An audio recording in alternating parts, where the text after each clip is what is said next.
Assalamualaikum warahmatullahi wabarakatuh. Saya SDSIP. Di video kali ini akan membahas tentang pertemuan ke-11, 12 di mata kuliah pemrograman framework kelanjutan. Jadi di pertemuan kali ini kita akan membahas 4 poin ya.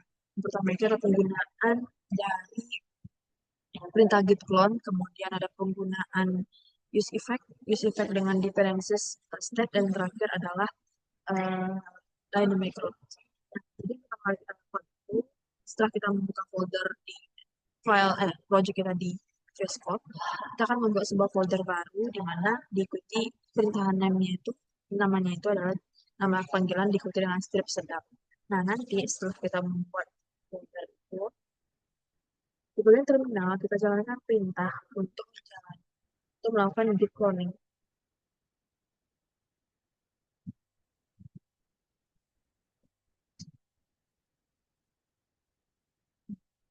Kemudian kita akan melakukan duplikasi project yang mana linknya itu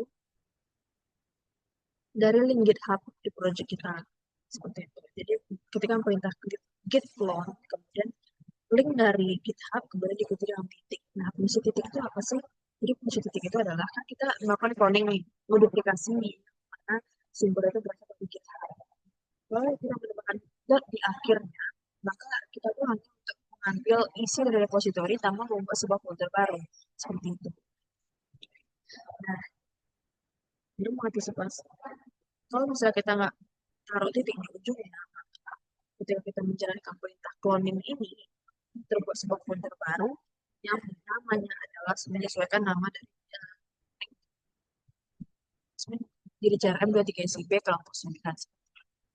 Tapi Jasmine sebelumnya mengalami Jasmine melakukan kesalahan.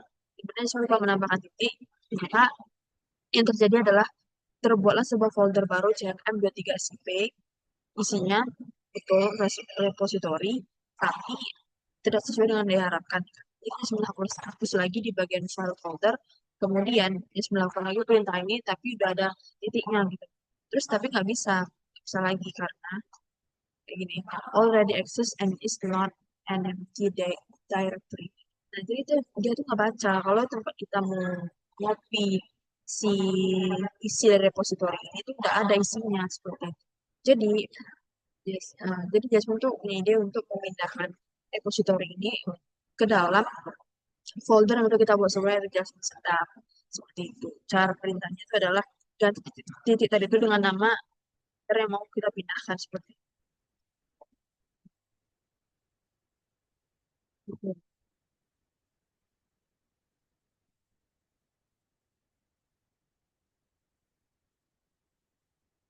Oke, setelah kita membuat folder baru dan juga kita melakukan coding, kita berhasil melakukan coding, selanjutnya yang kita akan lakukan adalah penggunaan use effect seperti itu. Tapi kita nggak langsung menggunakan use effect, di mana kita di sini akan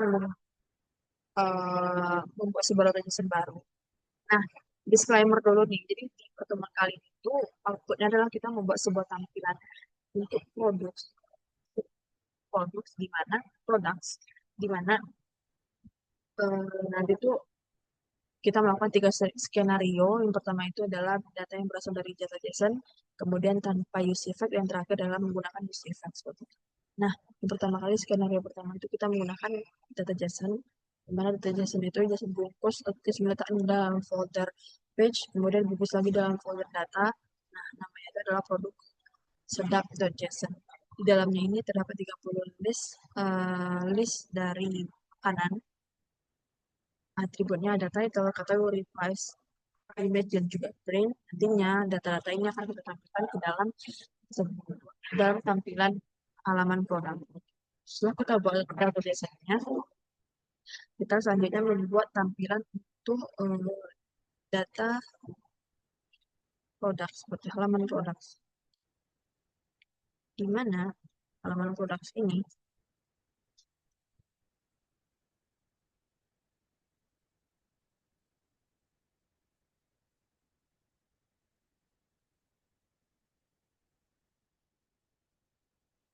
di sini itu datanya akan kita ambil dari data JSON.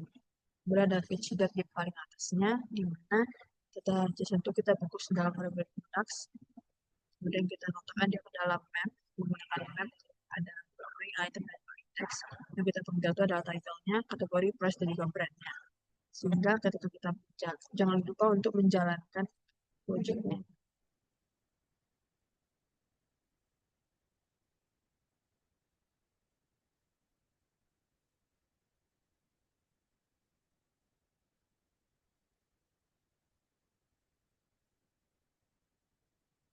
Ini isi dari repository Jasmine kami.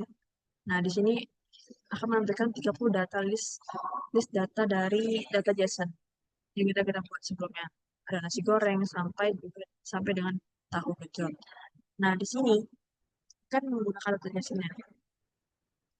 Skenario kedua, kita akan menampilkan data yang asalnya bukan dari JSON lagi, melainkan dari data dummy, data JSON seperti itu. Data dummy JSON. Caranya, kita tutup lagi. Terus sebelumnya kita menggunakan data JSON biasa, di sini kita udah melakukan skenario kedua tanpa use effect. Jadi kita menggunakan Axios nih. Menggunakan Axios, yang sebelumnya kita harus mendeklarasikan state products, error, dan juga Axios tadi. Nah, data itu kita dapat dari dummy JSON yang kita jalankan, maka terbentuk seperti ini. Data-data dummy akan ditampilkan seperti itu. Kan data-data JSON yang ada kita buat sebelumnya. Nah, setelah itu kan untuk sebelumnya itu ini belum berlaku di query ini adalah tahapan selanjutnya. Jadi itu di sini kita belum menggunakan.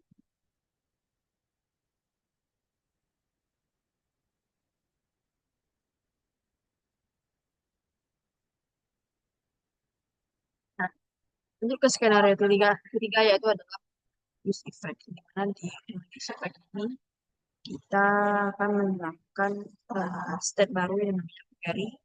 Jadi itu nantinya si data yang itu akan diputus dalam query seperti itu, array query di mana use effect sendiri itu terbagi menjadi tiga jenis.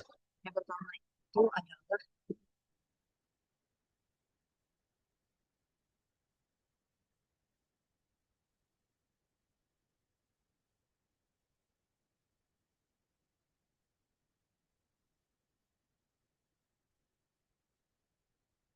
nah, jadi use effect sendiri itu terbagi menjadi tiga jenis. Yang pertama itu tanpa dependensi, kemudian kedua itu adalah dengan dependensi array kosong. Sebelumnya ini harusnya kosong, tapi karena kita menggunakan jenis ketiga dari use effect yaitu dependensi tertutup. Nah, karena kita menggunakan opsi yang ketiga, kita tuh harus mendeklarasikan state baru yaitu namanya query. Kemudian di bagian dependensi array itu nggak kosong lagi, melainkan kita tambahkan menjadi query seperti itu. Nah, tapi sebelumnya di dalam ini kita juga akan men-set timeout. Dimana fungsi dari set timeout sendiri adalah misalnya ini,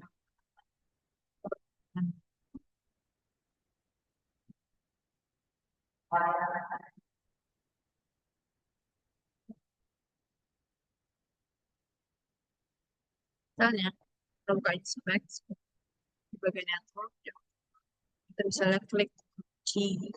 Nah, padahal kan kita mencari cuma satu barang, tapi rupanya di back end, di belakang layar itu terjadi pemborosan data, data seperti penyimpanan, di mana kita hanya mengklik kunci, tetapi yang menjadi riwayat itu banyak, ada C, C sampai dengan Gucci. Padahal yang kita cari kan cuma Gucci.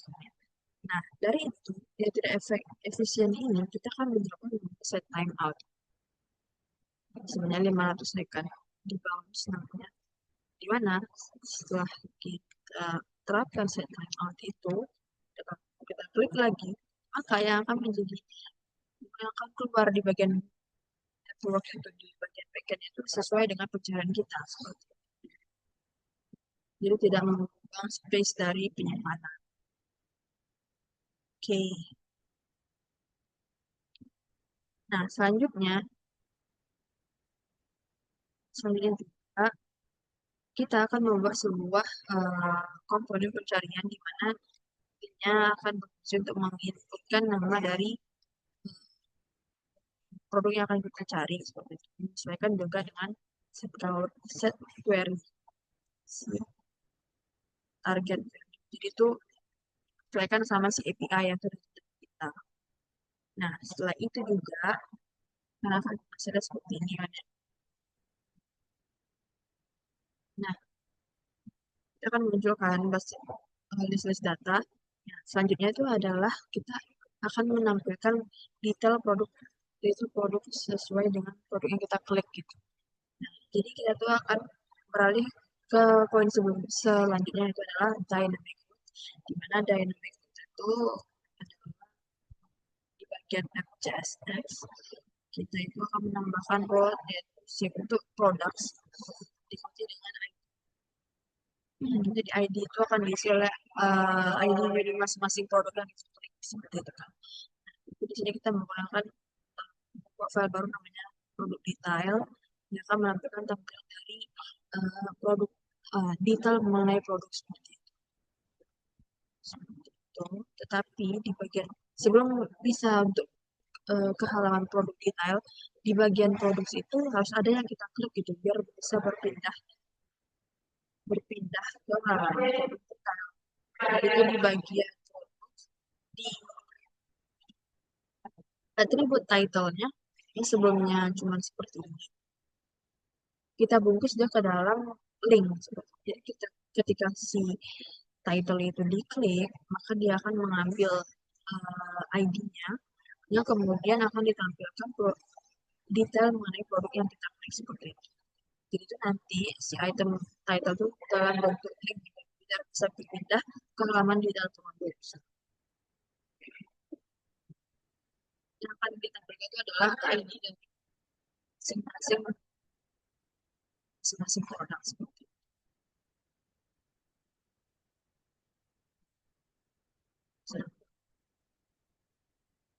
Data ini tuh asalnya dari data dinamikanya. Mungkin sekian yang dapat saya sampaikan untuk pertemuan ke-12 di mata kuliah pembangunan lanjutan ini. Jika terdapat kesalahan, saya mohon maaf. Saya tutup. Saya akhiri. Wassalamualaikum warahmatullahi wabarakatuh.